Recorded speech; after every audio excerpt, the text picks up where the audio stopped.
enfants du Bénin debout.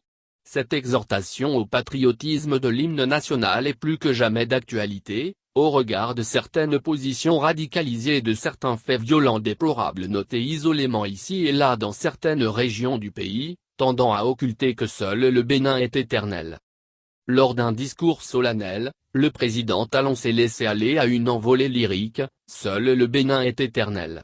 En d'autres termes, il voulait dire qu'au-delà de tout antagonisme, de toute rivalité politique aussi forte soit-elle, seul doit compter l'intérêt supérieur de la nation, qui transcende les querelles et oppositions du moment et donc passagères.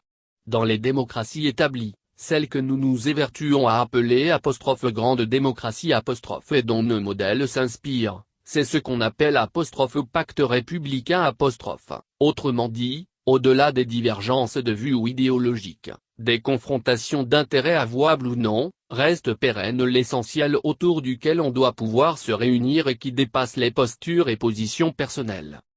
Cette vue républicaine qui incite à un certain patriotisme, est plus que jamais d'actualité aujourd'hui au Bénin, au regard des actes de violence et de vandalisme isolés auxquels on assiste dans certaines régions du pays. D'autant plus que ces actions violentes et de défiance à l'ordre public ne sont pas sans connotation politique. À ce qu'il paraît, selon des indices concordants, elles sont liées à l'échéance imminente de l'élection présidentielle. Alibi. Il est question, pour motiver ces actes violents qui s'observent et qui fort heureusement ne sont pas de l'ordre général, de la fin du mandat du président Talon qui devrait, à en croire les dires d'une certaine opposition, prendre impérativement fin ce 6 avril 2021. Mais tout légaliste sait qu'une révision de la loi fondamentale a disposé autrement, et donc la constitution qui régit actuellement le Bénin inscrit le curseur ailleurs, de telle sorte que l'élection présidentielle actuelle peut se tenir le 11 avril et le chef de l'État qui sera élu au terme de ce scrutin prêtera serment en mai prochain. Un tel réaménagement est-il de nature à remettre en cause les fondamentaux de la République béninoise ? La jurisprudence renseigne que le Bénin n'est pas le seul à avoir opéré un tel réaménagement constitutionnel.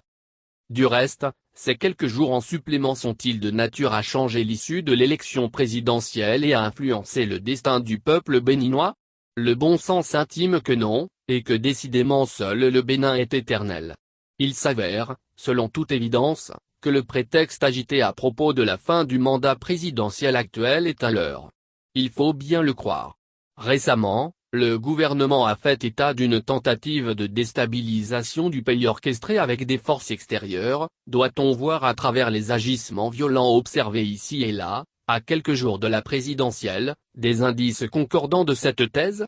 Les jours suivants nous édifieront à ce propos.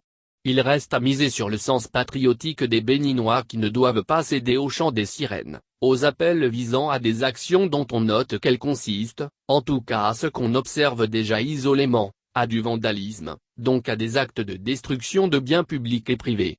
Ce n'est pas là le Bénin que nous connaissons, le Bénin que nous aimons, le Bénin que nous voulons, celui éternel et le seul qui vaille la peine pour tout Béninois digne du nom.